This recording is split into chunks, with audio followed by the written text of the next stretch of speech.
Bismillahirrahmanirrahim. Assalamualaikum warahmatullahi wabarakatuh.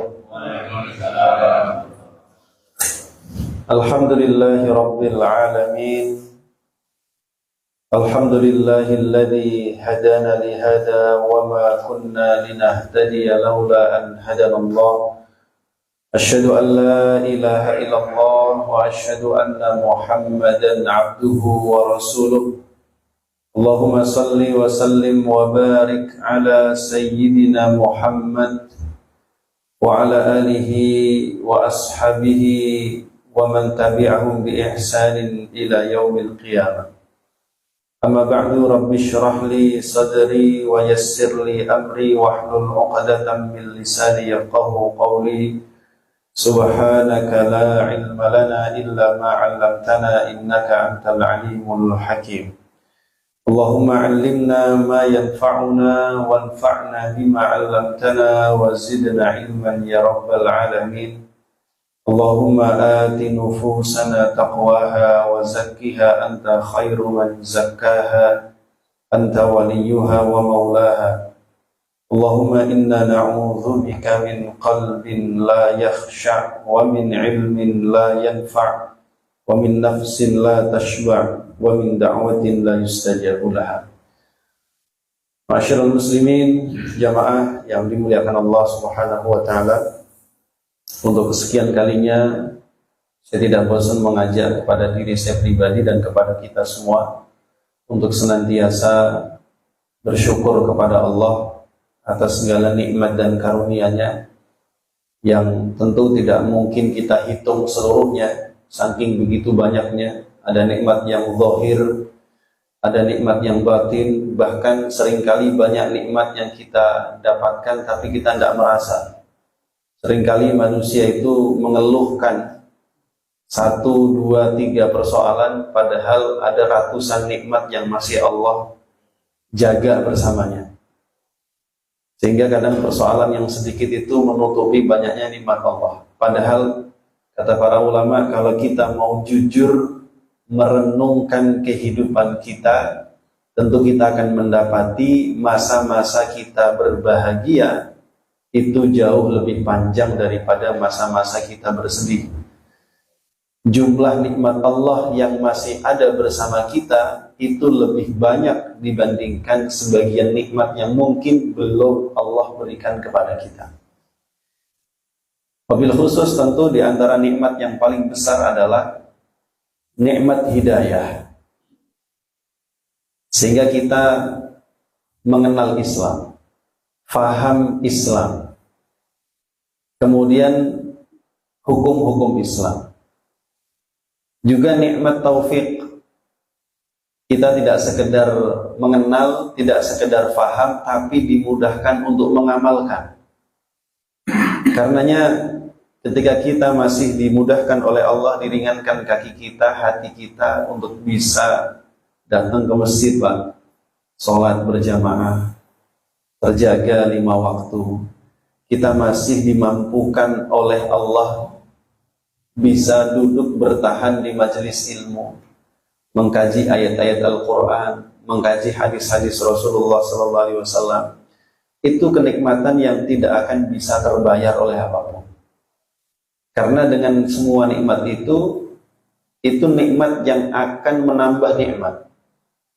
Kehadiran kita ke masjid, kehadiran kita di majelis ilmu semakin memperkuat kesalehan, ketakwaan kita. Yang dengan kesalehan dan ketakwaan itu kehidupan kita di dunia akan semakin baik. Pribadi kita baik, akhlak kita baik. Sehingga kemudian juga kualitas kehidupan kita menjadi lebih baik. Di saat kita menjadi orang yang baik, maka insya Allah dalam hidup ini kita akan lebih banyak bertemu orang-orang baik. Sekalipun kita dipertemukan dengan orang yang tidak baik, insya Allah kita tetap bisa bertahan menjadi orang baik. Sehingga ini nikmat yang akan terus bertambah. Dan kalau kualitas kehidupan kita di dunia membaik, dalam artian kualitas kehidupan itu dari sisi akhlak, keimanan, ketakwaan, ibadah, dan seterusnya, maka insya Allah itu semua mengantarkan kepada kehidupan yang baik di akhirat. Maka ini disebut dengan orang yang beruntung. Faman zuhziha 'anil nari wa udkhilal jannah faqad faz. Seseorang yang dijauhkan dari neraka, dimasukkan ke dalam surga, dan itu semua diantaranya karena rahmat Allah, dan rahmat Allah turun karena kita taat dan patuh kepada Allah. Orang yang seperti ini faqad faza, benar-benar telah beruntung. Oleh karena itu, ma'asyiral muslimin jamaah rahimakumullah, semoga Allah senantiasa karuniakan kepada kita istiqomah. Terlalu kencang ya? Cek. Semoga Allah karuniakan kepada kita istiqomah, Allah jaga hidayah dalam diri kita, Allah selalu berikan taufik kepada kita, dan semoga Allah memasukkan kita ke dalam golongan orang-orang yang bertakwa. Amin ya rabbal alamin. Jamaah rahimakumullah, pagi hari ini kita akan melanjutkan pembahasan kita tadabbur dan tafsir surah At-Takwir, yaitu ayat yang ke-15 sampai dengan ayat ke-29. Pada bulan yang lalu kita sudah bahas ayat 1 sampai dengan 14. Seperti biasa, sebelum kita membahas ayat demi ayat, terlebih dahulu mari sama-sama kita membaca ayat-ayatnya. Silakan dibuka yang bawa Quran, ayat 15 sampai dengan 29 dari surah At-Takwir, surat yang keempat dari juz Amma. An-Naba, An-Nazi'at, Abasa, At-Takwir. Ya, ketemu Pak? Baik, mari sama-sama kita mulai dengan ta'awud, basmalah, lalu langsung ayat ke-15. A'udzu billahi minasy syaithanir rajim. Bismillahirrahmanirrahim.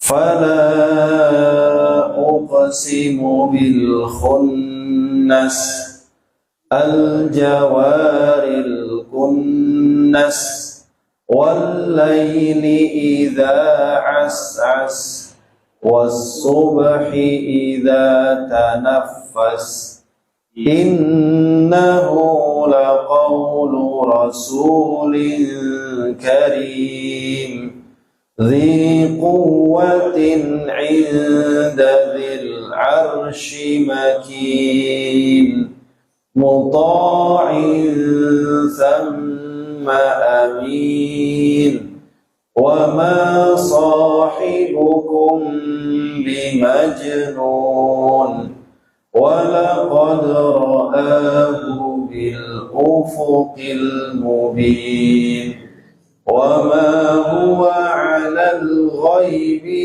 بضنين وما هو بقول شيطان رجيم فأين تذهبون إن هو إلا ذكر للعالمين لمن شاء منكم أن يستقيم وما تشاءون إلا أن يشاء الله رب العالمين. Shadaqallahu alaihi. Baik, jamaah rahimakumullah, surat At-Takwir ini mengusung dua tema besar. Yang pertama tentang kejadian hari kiamat yang sudah kita bahas pada kesempatan sebelumnya, ayat 1 sampai dengan 14, yaitu menceritakan ada 12 kejadian hari kiamat yang sangat mengerikan. Mulai idza syamsu kuwirat, matahari digulung, ya, wa idzal kawakibum kadarat, bintang-bintang, planet-planet berhamburan, bertabrakan, berjatuhan, ya, sampai berbagai macam kejadian-kejadian lainnya, ya, air laut ditumpahkan, langit digulung, ya, kemudian yang mati dibangkitkan, bayi-bayi perempuan yang dulu dikubur hidup-hidup dipertanyakan apa alasannya mereka dibunuh tanpa dosa, dan seterusnya. Yang semua itu tujuannya untuk memperingatkan dan menakut-nakuti kita, supaya kita pertama benar-benar meyakini bahwa kiamat itu mesti terjadi. Yang kedua, karena kita sudah tahu dan yakin kiamat itu terjadi, diharapkan kita bersiap-siap menghadapinya. Tentu kita tidak berharap menyaksikan peristiwa kiamat yang mengerikan itu, tapi yang lebih dititik beratkan persiapan menghadapi yang disebut dengan Yaumul Ba'ats, hari kebangkitan, yang akan disusul Yaumul Mahsyar, setelah bangkit dikumpulkan, kemudian Yaumul Hisab, akan dihisab seluruh amal perbuatan kita yang baik dan yang buruk. Setelah itu dilanjutkan Yaumul Jaza atau Ad-Din, hari pembalasan. Segala perbuatan manusia akan mendapatkan balasannya, in khairan fa khairun. Kalau perbuatannya baik mendapatkan kebaikan, wa in syarran fa syarrun. Kalau itu keburukan mendapatkan balasan yang setimpal. Itu yang diinginkan. Kenapa Allah mengulang-ulang banyak tentang peringatan hari kiamat, hari kebangkitan dan yaumul jaza? Karenanya di ayat 14, alimat nafsum ma ahdarat. Kalau semua kejadian kiamat yang mengerikan itu terjadi, barulah di hari itu manusia akan memahami, akan mengerti dan mengetahui ma'ahdarat, semua perbuatan yang pernah dia kerjakan ketika dia di dunia. Ya, manusia akan mendapati perbuatannya di dunia. Sebagaimana disebutkan dalam sebuah hadis dari Adi bin Hatim radhiyallahu anhu, Rasulullah sallallahu alaihi wasallam bersabda, "Ma minkum min ahadin illa wa sayukallimuhullah, laisa bainahu wa bainahu turjuman." Tidak ada seorang pun di antara kalian melainkan kelak Allah akan berbicara kepadanya, di antara dia dan Allah tidak ada penerjemah. Berhadapan secara langsung. Fayanzuru aymana minhu, lalu dia melihat ke sebelah kanannya. Fala yara illa ma qaddamahu, tidak ada yang dia lihat kecuali seluruh perbuatannya saat di dunia. Wa yanzuru ash'am minhu, melihat ke sebelah kiri. Fala yara illa ma qaddama baina yadayhi, dan tidak ada yang dia lihat kecuali juga semua perbuatannya yang ada di dunia. Fatastaqbiluhun nar, lalu dia dihadapkan kepada neraka. Berarti banyak perbuatan salah. Lalu Rasul berpesan, "Faman istata'a minkum an yattaqiyan nara walau bisyiqqi tamratin falyaf'al." Siapapun di antara kalian yang mampu untuk menjaga dirinya dari neraka, meskipun hanya dengan secuil kurma. Kurma itu gede atau kecil, Pak? Segede-gedenya kurma, segede apa? Mejol, segede jempol kaki. Paling gede segitu. Kalau salah seorang di antara kalian mampu memelihara dirinya dari api neraka, meskipun dengan secuil, bukan satu biji, secuil kurma, falyaf'al, maka lakukanlah. Artinya, kita ini semua punya tanggung jawab terhadap diri kita sendiri untuk menyelamatkan diri dari api neraka, Pak. Apalagi ditambah kita ini laki-laki, ternyata nggak cuma diri kita, ku anfusakum, peliharalah diri kalian, wa ahlikum, keluarga kalian, naro, dari api neraka. Jadi kita nggak cuma jagain diri sendiri karena jadi kepala keluarga. Kita harus jagain istri kita, anak-anak kita, jangan sampai tersentuh api neraka. Dan itu tugas berat. Karenanya kalau kita sendiri tidak punya kekuatan, ya, maka alih-alih kita bisa melindungi istri dan anak kita dari neraka, boleh jadi diri kita sendiri yang juga ikut celaka.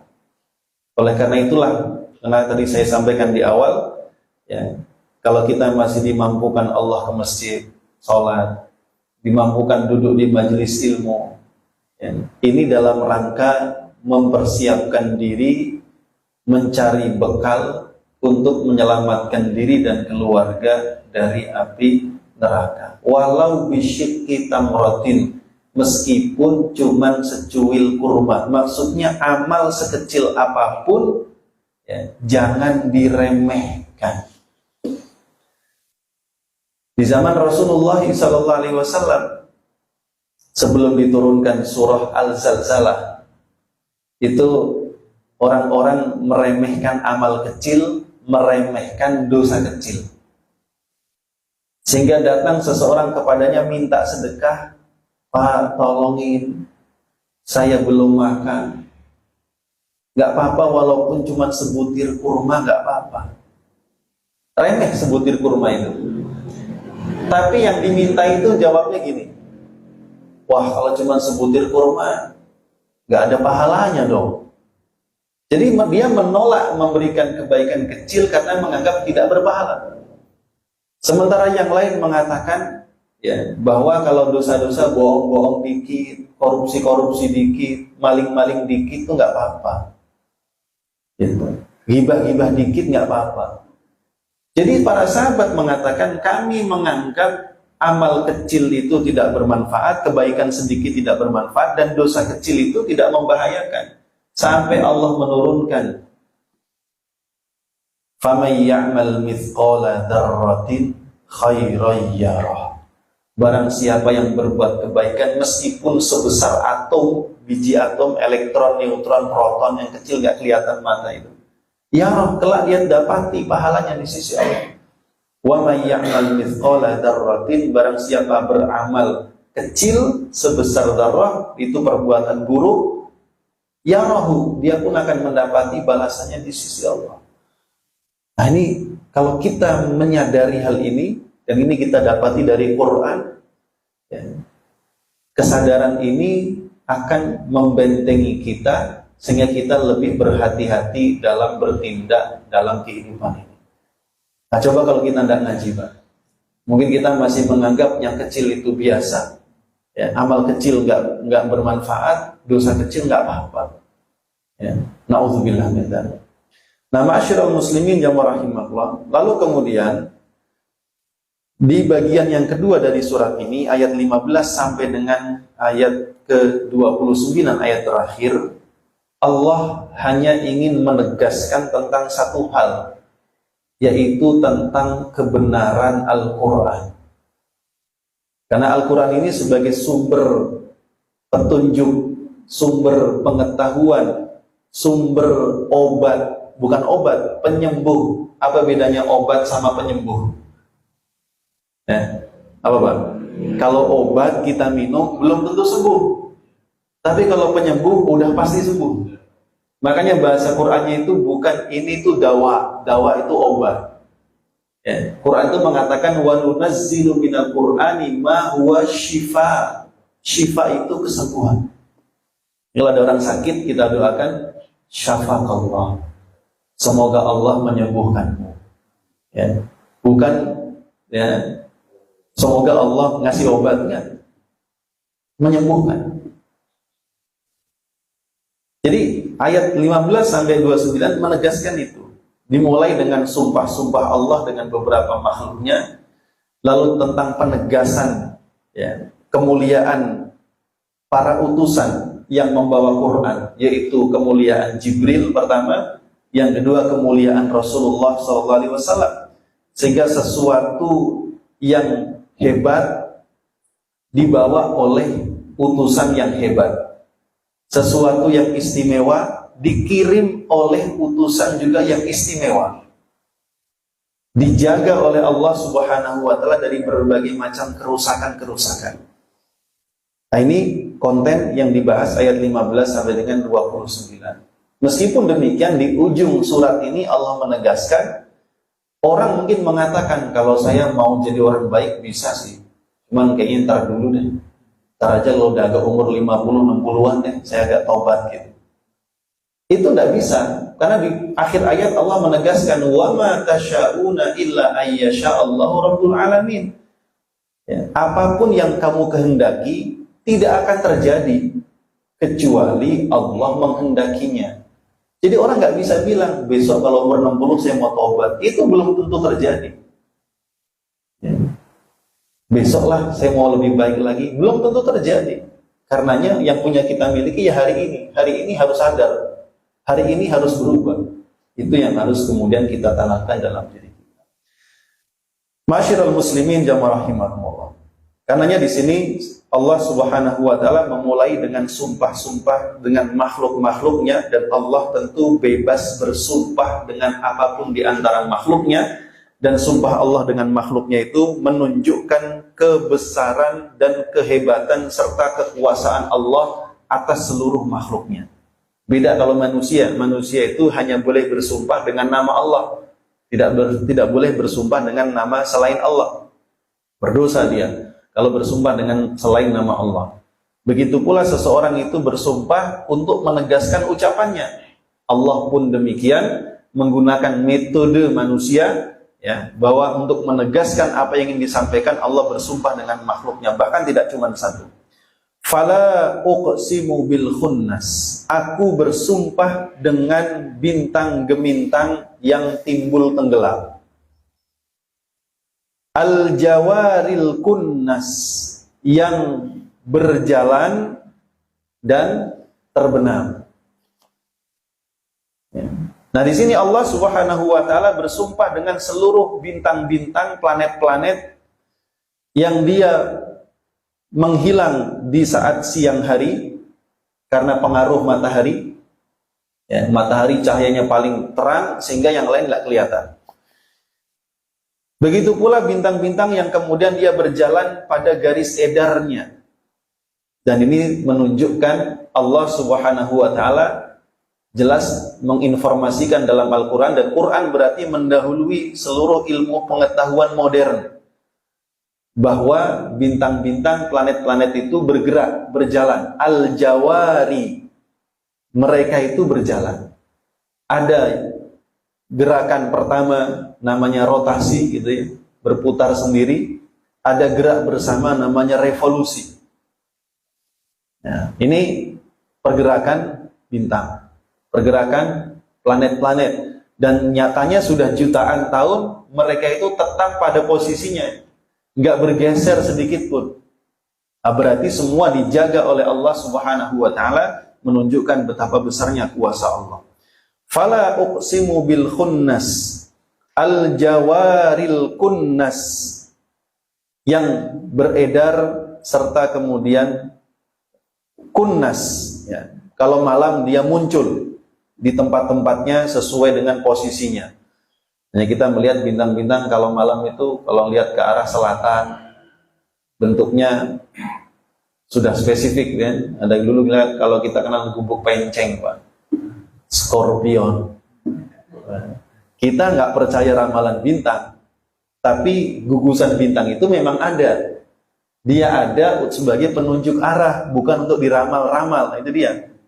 Ya. Sebagai ilmu pengetahuan kita terima, tapi kalau sudah mulai ada unsur-unsur mistis, hurufat, antar dulu. Ya, kita tidak boleh asal-asalan menerima. Al-jawaril kunnas wal laili idza as'as, dan demi malam ketika ia timbul dan tenggelam. Kalimat as'as itu bisa diartikan malam yang muncul, menjelang. Bisa diartikan adbar, dia menghilang. Kalimat as'as. Wal laili idza as'as, was subhi, dan demi subuh. Idza tanaffas, ketika mulai bernafas, menyingsing. Nah, mulai muncul malam, malam berlalu, hilang, mulailah subuh menyingsing. Ya, jadi planet-planet, malam dan pagi. Inilah makhluk yang digunakan bersumpah oleh Allah Subhanahu wa taala, yang sekaligus memberikan isyarat kepada kita bahwa kita ini makhluk kecil, bahkan sangat kecil, yang menempati salah satu di antara planet-planet itu.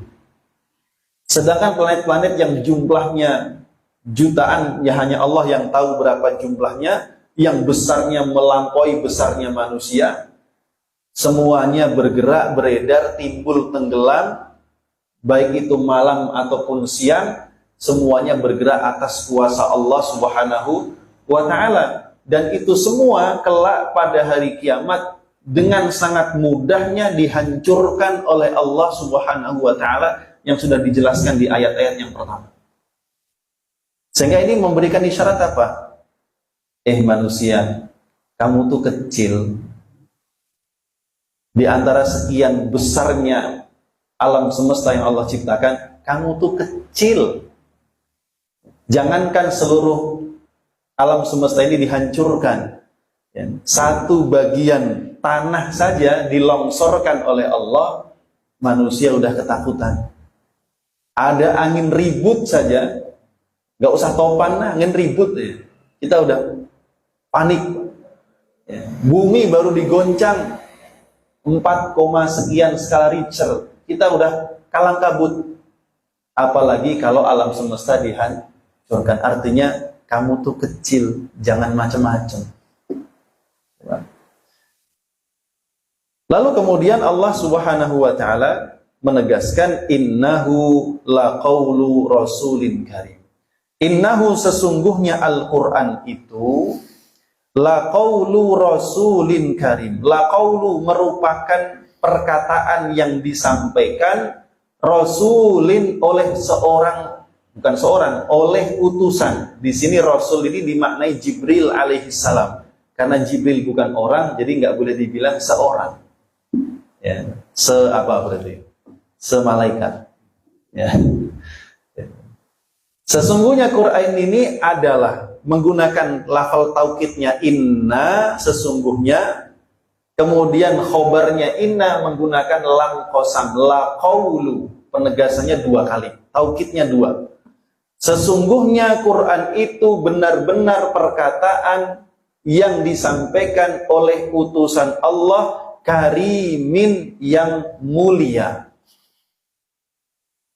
Dzi quwwatin inda dzil arsy makin, muta'in thamma amin. Ini sifat-sifatnya Jibril yang dipujikan langsung oleh Allah, yang ngasih testimoni, yang memberikan rekomendasi, tazkiyah, langsung Allah yang menciptakannya. Jibril ini Rasul, utusan. Jadi Jibril tidak bertindak sakar PDW. Jibril itu utusan, dia datang dan pergi sesuai instruksi dari Allah. Sebagaimana sifat para malaikat secara umum, la ya'sunallaha ma amarahum. Tidak mungkin mereka mendurhakai Allah, wa yaf'aluna ma yu'marun, dan pasti mengerjakan sesuai perintah Allah. Kalau diperintah langsung mengerjakan, tidak berlambat-lambat. Kalau diberikan tugas dilaksanakan sesuai dengan perintah. Ini malaikat. Sesuai, benar-benar orang kerja sesuai SOP. Dari awal sampai akhirnya tepat. Ya. Makanya itu malaikat maut, apalagi gak ada ceritanya malaikat maut salah sasaran, salah cabut misalkan, salah dibalikin lagi, nggak mungkin Pak. Ya. Atau telat jemputnya, nggak bisa. Ya. Tepat, presisi sudah. Ini para malaikat. Rasulin, mereka utusan. Tanazzalul malaikatu warruhu fiha biizni rabbihim min kulli amr. Di malam Lailatul Qadar, para malaikat turun dari langit ke bumi, sampai bumi ini penuh sesak dengan malaikat yang turun ke bumi, jumlahnya melebihi jumlah kerikil yang ada di bumi. Siapa yang mau ngitung? Ya. Dan semua itu bi amri rabbiha, bi izni rabbiha. Turunnya itu karena dapat izin turun, Mbak. Jadi nggak ada ceritanya malaikat Jibril atau malaikat siapapun dia turun ke bumi. Jibril mendatangi Nabi Muhammad SAW karena dia langit tuh gabut gitu. Kalau kata anak seorang gabut, bosan nggak ngapa-ngapain, turun itu nggak ada. Dia turun mesti karena perintah Allah. Itu malaikat. Rasulin, utusan. Karim, ya, memiliki sifat yang mulia. Dan Jibril itu amat sangat mulia. Syarif, karim, aziz indallah. Sangat mulia di sisi Allah Subhanahu wa ta'ala. Nah ini sesungguhnya Quran ini perkataan yang disampaikan oleh utusan yang sifat-sifatnya begitu, Pak. Nah, jadi untuk menegaskan kemuliaan Quran, Allah menegaskan kemuliaan yang mengirimnya, yaitu satu malaikat Jibril. Dzi quwwatin. Jibril itu makhluk yang diberikan oleh Allah kekuatan yang amat sangat dahsyat. Di antara kedahsyatan kekuatan malaikat Jibril, ya, saat malaikat Jibril ini bersama dengan beberapa malaikat, ada yang mengatakan 3, ada yang mengatakan lebih dari 3. Pertama datang ke Nabi Ibrahim. Dari Nabi Ibrahim datang ke Nabi Lut. Ya, ngasih tahu kepada Nabi Lut, tinggalkan kampung ini besok sebelum subuh. Dan bawa bersamamu orang yang beriman kepadamu. Dan yang beriman cuman anak perempuannya saja. Dari sekampung itu. Istrinya pun termasuk target operasi malaikat. Nah, ketika itu kaumnya Nabi Lut itu berada di depan pintu, Pak. Lut, itu yang dalam rumah keluarin. Kamu kayak nggak tahu aja selera kita. Karena malaikat-malaikat ini, termasuk malaikat Jibril, itu datang ke rumah Nabi Lut menyerupakan diri sebagai para lelaki yang sangat ganteng. Gantengnya malaikat, ngalah-ngalahin artis Korea. Ya. Makanya istrinya Nabi Lut ini keluar rumah, ngasih tahu, di rumahku ada tamu ganteng-ganteng loh. Makanya mereka ngumpul di depan rumahnya Nabi Lut alaihissalam. Kayak nggak tahu aja selera kami, keluarin dong. Ya. Dan mereka memaksa gitu. Kata Nabi Lut, udahlah jangan, kalau harusnya kalian jangan begitu. Allah tetapkan bagi kalian itu nikahilah anak-anak gadis perempuan di antara kalian. Ya. Mereka tetap ngotot, kayak nggak tahu aja selera kami. Udahlah, mereka maksa masuk, Pak. Begitu mereka maksa masuk, malaikat Jibril itu langsung membentangkan sayapnya. Begitu jeder, begitu mereka semua matanya buta. Itu diantara kekuatan malaikat Jibril alaihissalam. Nah, begitu masuk tengah malam menjelang subuh, Nabi Lut keluar bersama dengan putrinya, dipesan jangan sekali-kali noleh ke belakang. Apapun yang terjadi.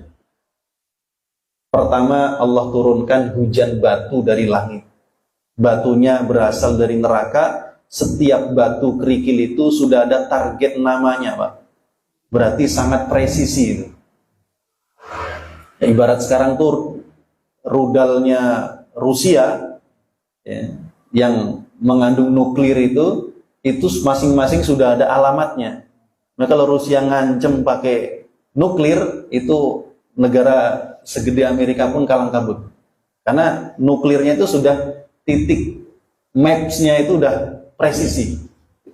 Nah itu begitu, dari atas langit batu itu turun langsung mengenai targetnya dan termasuk diantaranya istrinya Nabi Lut alaihissalam.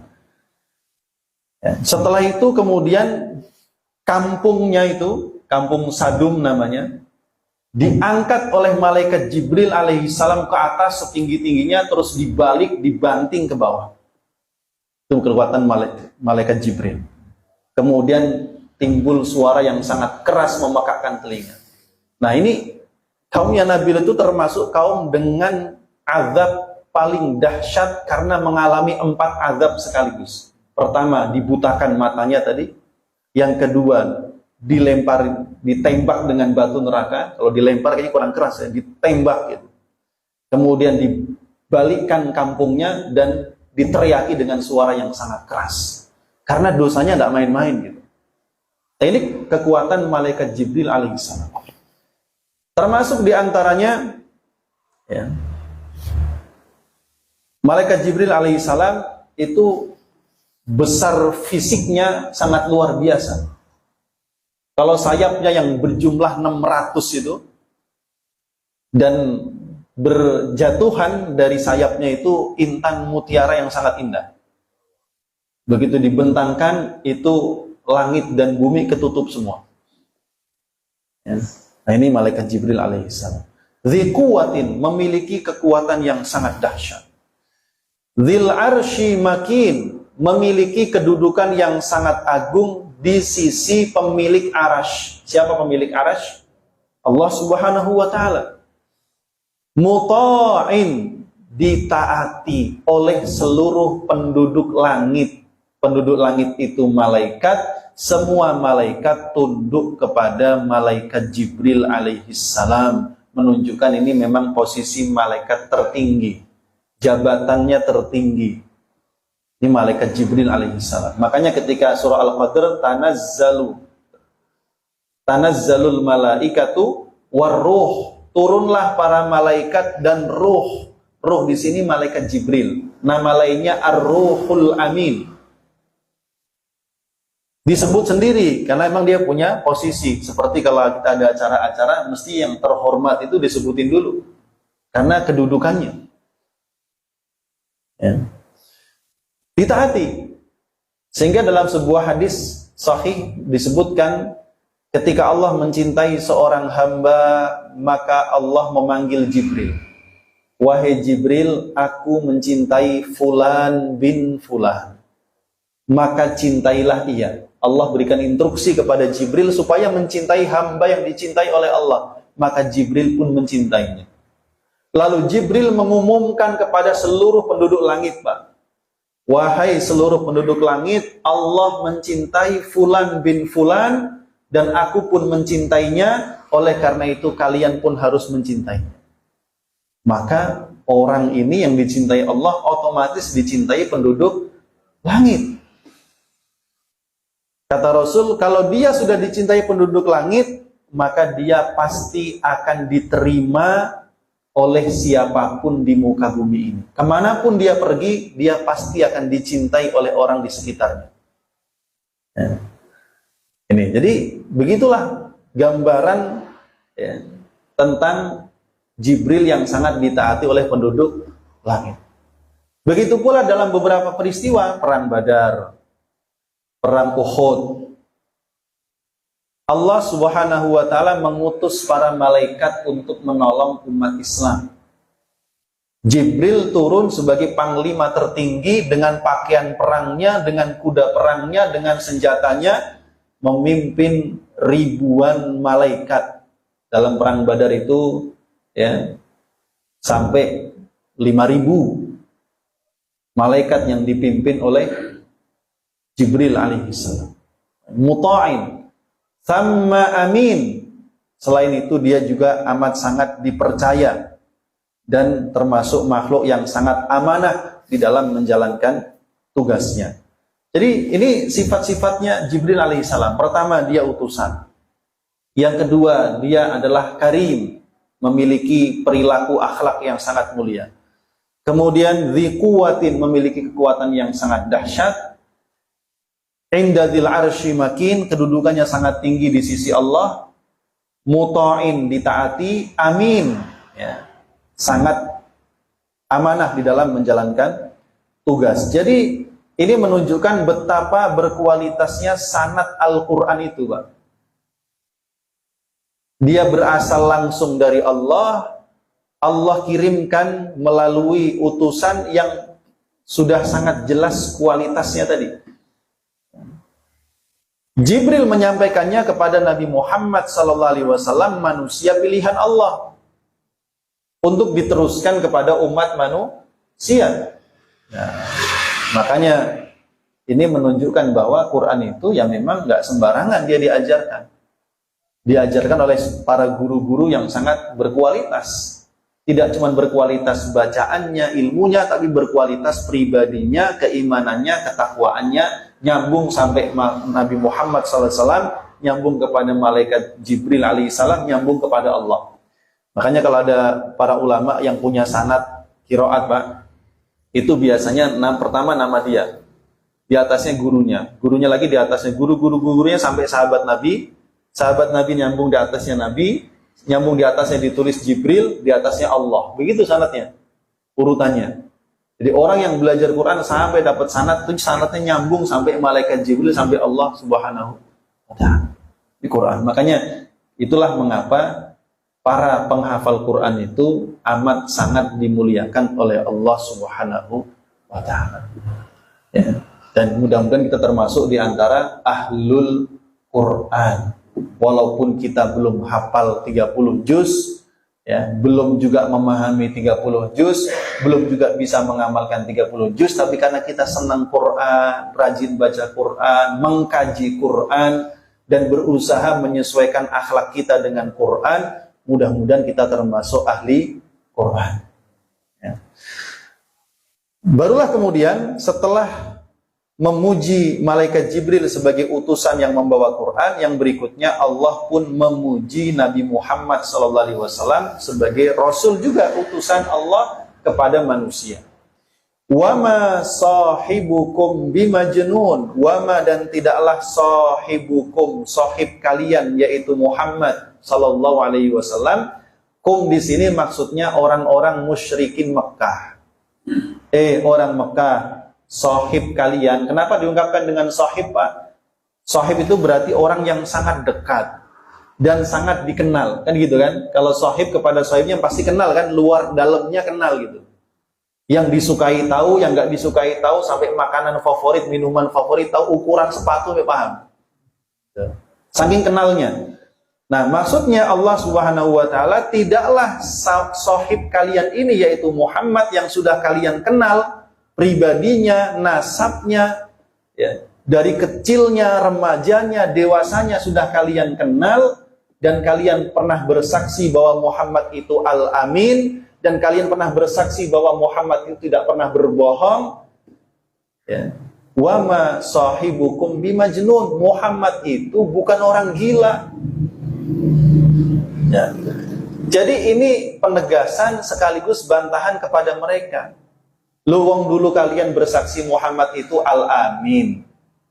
Kalian dulu bersaksi Muhammad itu tidak pernah bohong. Kok tiba-tiba sekarang setelah dia diutus Allah menyampaikan Quran, kalian tuduh Muhammad itu orang gila. Kira-kira itu tuduhannya benar-benar tuduhan yang fakta atau karangan, Mbak? Orang yang selalu dikenal sebagai orang yang jujur, mungkinkah dia berdusta?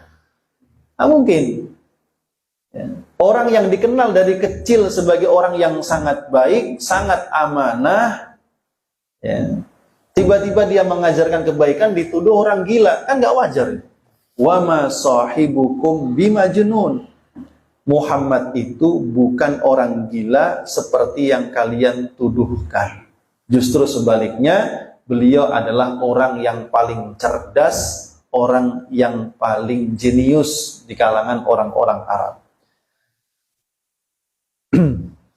Nah, begitu juga di dalam beberapa ayat yang lain, Allah Subhanahu wa Ta'ala menegaskan, misalkan dalam surah Al-A'raf ayat 184, awalam yatafakkaru ma bisahibihim min jinnah in huwa illa nadhirum mubin. Apakah mereka orang-orang musyrik kafir itu tidak berpikir bahwa sahib mereka itu sama sekali tidak mengalami gangguan jiwa? In huwa illa nadhirum mubin, dia tidak lain adalah seorang pemberi peringatan yang nyata. Dalam ayat yang lain, qul innama a'idzukum biwahidah, katakanlah wahai Muhammad kepada mereka, sesungguhnya aku menasehatkan kepada kalian satu hal saja. Antaqumu lillahi mathna wa furada thumma tatafakkaru.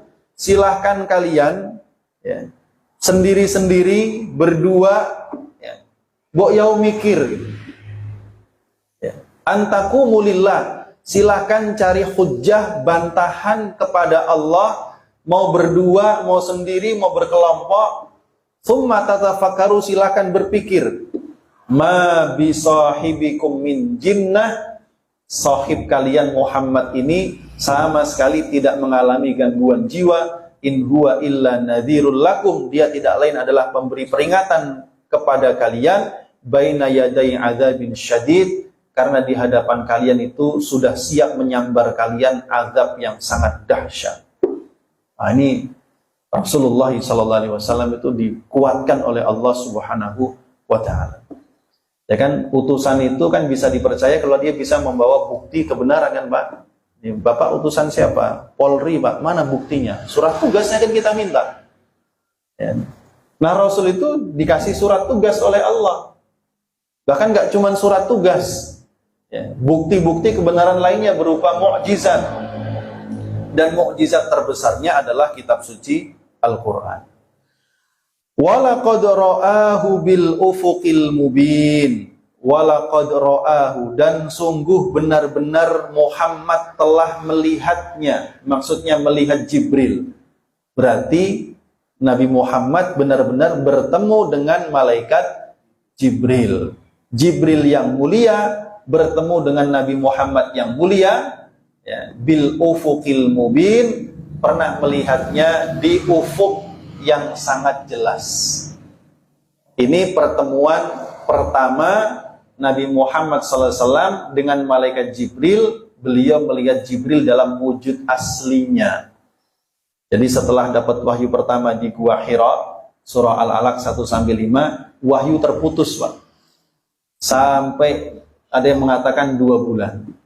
Nah, Rasul ini bingung, takut. Kenapa nggak turun lagi wahyu itu?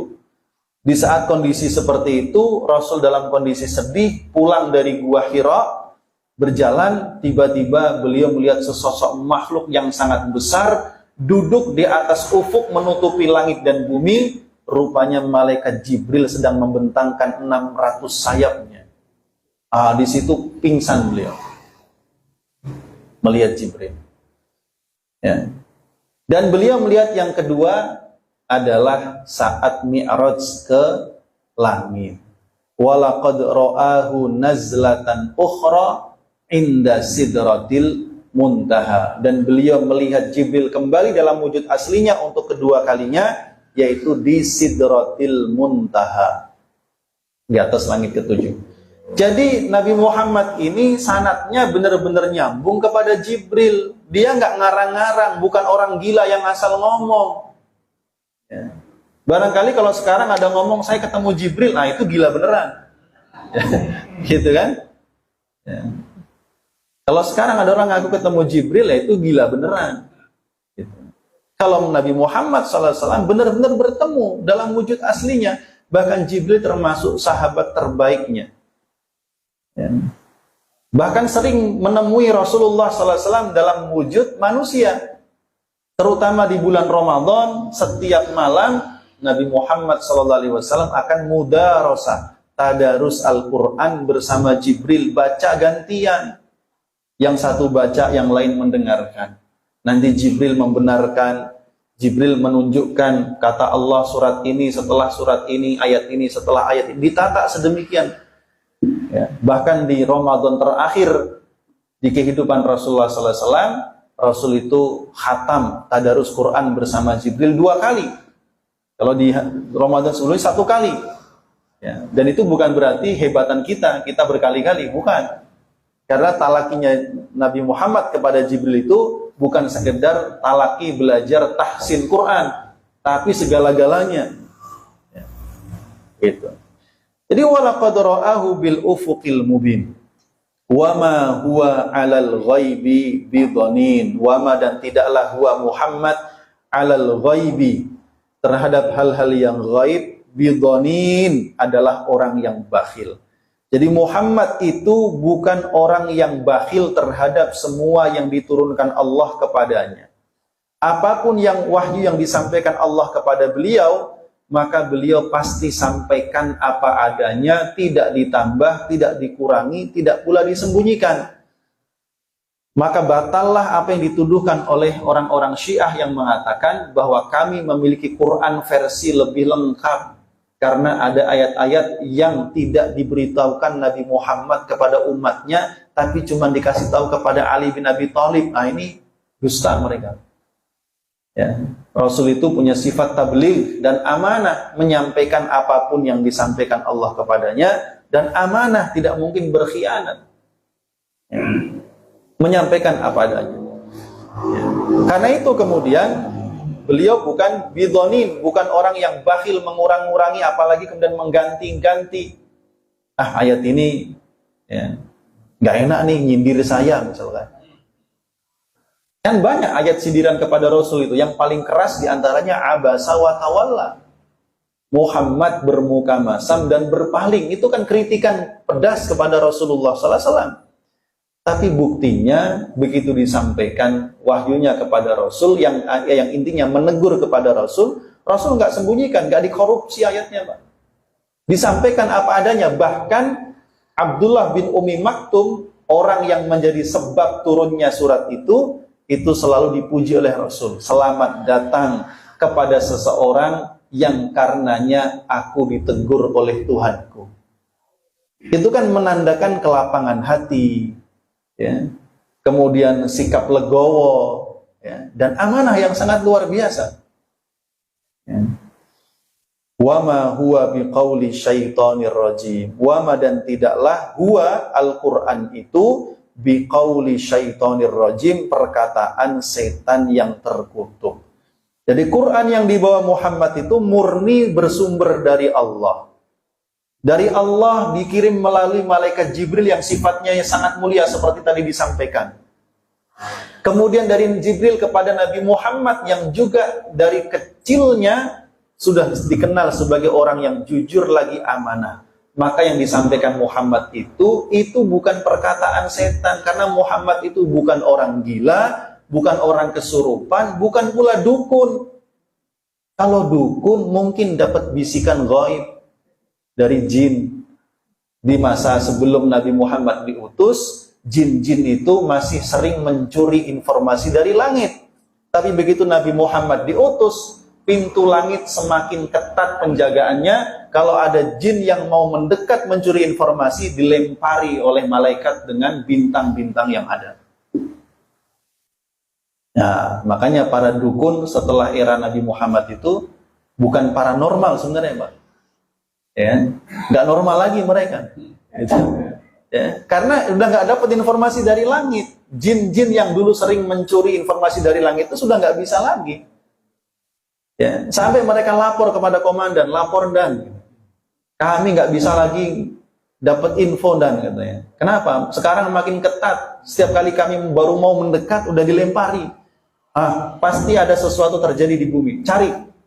Itu diriwayatkan dalam sebuah hadis sahih. Cari sebabnya. Mereka nyari dari timur ke barat, ke utara ke selatan. Gak cuma wali aja yang bisa begitu, Pak. Ya. Sampai mereka ketemu Rasul lagi sholat di Nakhlah, di sebuah kebun, pulang dari Taif, sholat di sebuah kebun, ya, sholat subuh. Dengerin Rasul lagi baca Quran. Itu para jin-jin itu nyimak. Ya. Diceritakan dalam surah Al-Ahqaf dan surah Al-Jin. Begitu dengar Quran, ini bukan perkataan manusia kalau ini. Ini indah sekali, kata jin-jin itu. Ini menunjukkan kepada jalan kebenaran. Ini membenarkan apa yang dibawa Musa dan Isa alaihi wassalam. Akhirnya mereka masuk Islam, Pak, jin-jin itu. Terus bilang kepada Nabi Muhammad, tolong ajarkan kepada kami Quran. Jin aja mau belajar Quran. Ada manusia nggak mau belajar Quran, jadi kalah sama jin. Gitu.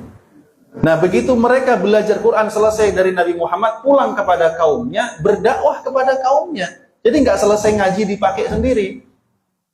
Begitu pula kita sebagai manusia, begitu kita ngaji sampai rumah, ada istri, ada anak, diajarin, Pak. Diajar. Ya, diperingatkan juga kaumnya. Bahkan nggak cuma sampai di situ perjumpaan Rasul dengan jin itu, nanti berlanjut, ada kisah berikutnya. Rasul dapat undangan tablik akbar di alam jin. Tuh ada itu kisahnya. Ya, sampai para sahabat tuh kehilangan Rasul ini di mana? Bukan berhari-hari, sampai berjam-jam lamanya. Sampai gelisah para sahabat nih, Rasul di rumah nggak ada, di masjid nggak ada. Tiba-tiba Rasul muncul, ya Rasul, kami mengkhawatirkan engkau dari mana? Oh, tadi saya dapat undangan tablik akbar di alam jin. Mereka meminta kepadaku, mengajarkan kepada mereka tentang agama ini loh, begitu Pak. Ya, tapi itu khusus Nabi. Kalau zaman sekarang ada ngaku dapat undangan tabligh akbar di dunia jin, berarti dia golongan jin itu. Ya. Saya aja nggak nerima itu. Pengajian di alam jin nggak nerima. Gitu. Jangankan datang gitu ya, diundang udah takut kita. Gitu. Jadi seperti itu. Sehingga ini artinya bahwa Quran itu tingkat validitasnya sangat dipertanggungjawabkan. Yang membawa itu manusia pilihan Rasulullah SAW dari malaikat Jibril. Dari Rasul diturunkan kepada para sahabatnya nggak cuma satu orang, ribuan orang.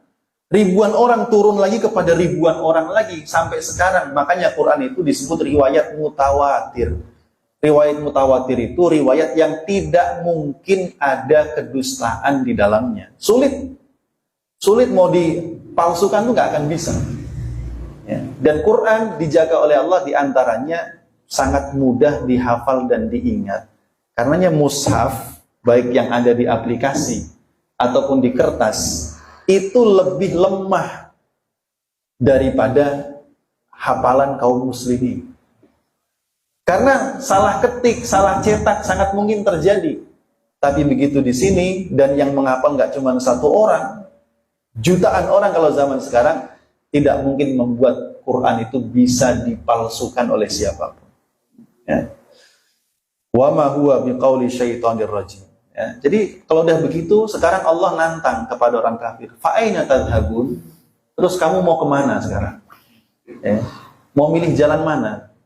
Mau ngikutin Muhammad yang sudah jelas benar berpegang teguh dengan Quran, dan dia tidak cuma mengajarkan tapi juga mengamalkan dan mencontohkan, ya. Atau kamu mau tetap ngotot dengan jalan hidupmu yang sekarang, yang sesat? Fa'aina tadhhabun? Kamu mau milih jalan hidup yang mana? Ya. Jadi manusia ditantang oleh Allah Subhanahu wa taala. In huwa illa dzikrul lil alamin. In tidaklah huwa Al-Qur'an itu illa melainkan dzikrun, peringatan, lil alamin, bagi seluruh alam semesta. Quran ini diturunkan oleh Allah tidak lain merupakan peringatan, dzikrun, pengingat. Dalam ayat yang lain surah Yunus, qad ja'akum mau'izatum mir rabbikum, telah datang kepada kalian nasihat dari Tuhan kalian.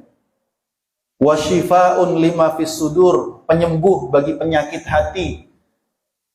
Wa hudan wa rahmah, dan petunjuk serta rahmat bagi orang yang beriman kepadanya. Zikrun tidak cuma untuk orang Arab, tapi untuk seluruh manusia. Zikrun, peringatan, tidak cuma untuk orang yang hidup di masa Quran turun, tapi sampai hari kiamat. Zikrun lil alamin, bukan cuma untuk manusia, tapi bagi alam seluruhnya. Dan jin itu termasuk alam, Pak. Alam jin, alam malaikat, alam tumbuhan, alam binatang, alam. Makanya rahmatan lil alamin. Nabi Muhammad itu menjadi rahmat bagi seluruh alam semesta. Gak cuma manusia saja, semuanya. Makanya tadi jin pun beriman. Ya. Dan dalam penelitian orang-orang Jepang dulu sempat ramai terkait dengan air kalau dibacakan Quran, gimana reaksinya. Air diputarkan lagu-lagu, musik-musik yang lembut-lembut, gimana pengaruhnya. Kalau diputarkan musik-musik yang heavy metal, sonhorek, nah, itu dalam kajian ilmiahnya ada pengaruh dalam partikel kimianya. Dan yang terbaik ternyata kondisi air itu menjadi sangat baik saat dibacakan ayat Al-Quran. Itulah mungkin diantaranya kenapa juga Rasul itu kalau mengobati orang diantaranya medianya air. Dibacain doa, bacain zikir, Pak. Sahabatnya juga begitu, dimintain tolong orang, minta air, dibacain Al-Fatihah. Ya. Orang kiai kampung juga begitu. Ya. Orang kampung, anaknya sakit panas, sakit apa, datangnya ke kiai. Kiai bukan dokter. Ya. Kenapa? Tapi saking percayanya barokah doa, sama barokah kesolehan. Sama kiai dikasih air, ya. Diapain? Bacain doa, bacain Fatihah, ditiup, dah minumin. Ya. Jadi seperti itu. Ada manfaat dan ada pengaruh. Ya.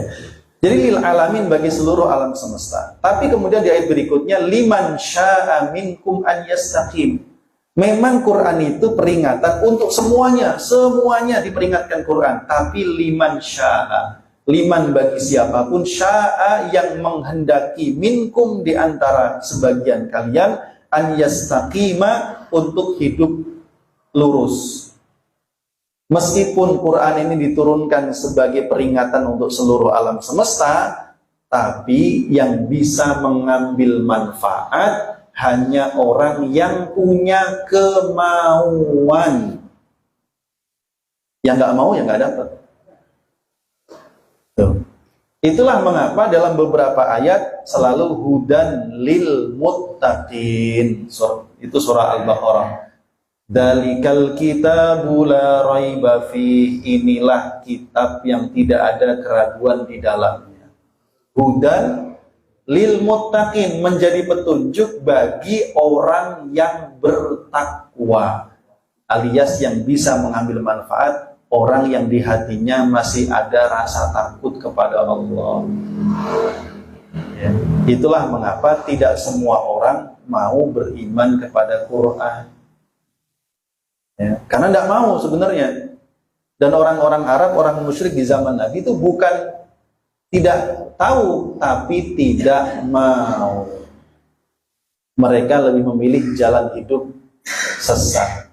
Karenanya salah satu asbabun nuzul yang diriwayatkan tentang ayat ini, Abu Jahal pernah ngomong, saya kalau mau hidup lurus ngikutin Muhammad bisa sih, cuma ntar ya. Ntar kalau saya mau. Makanya diturunkan ini, liman sya'a minkum an yastaqim. Maka di ujungnya Allah tegaskan, wa ma tasya'una illa ayyasha Allahu rabbul alamin. Tidaklah sesuatu yang kalian kehendaki itu akan terjadi kecuali jika Allah Tuhan semesta alam juga menghendakinya. Terasa nggak Pak? Kadang-kadang ntar siang saya mau sholat jamaah ke masjid, pengen, punya niat gitu loh, tapi siang ternyata nggak jadi ke masjid. Entah ada apa aja yang menghalangi, entah ngantuk lah, entah tiba-tiba males lah, entah ada urusan lah, tiba-tiba nggak bisa ke masjid. Itu menandakan kehendak kita tidak akan terjadi kecuali juga dikehendaki oleh Allah. Jadi tadi saya sampaikan di awal, entar umur 60 saya mau tobat, itu kan keinginan dia. Keinginan dia tidak akan pernah terjadi kecuali dikehendaki oleh Allah. Karenanya jangan macam-macam sama Allah, gitu maksudnya. Mumpung sekarang dikasih umur, dikasih sadar, dikasih faham, ayo bareng-bareng kita berusaha untuk mengamalkan. Nah, itu yang terbaik. Dan berharap semoga Allah karuniakan keistiqomahan.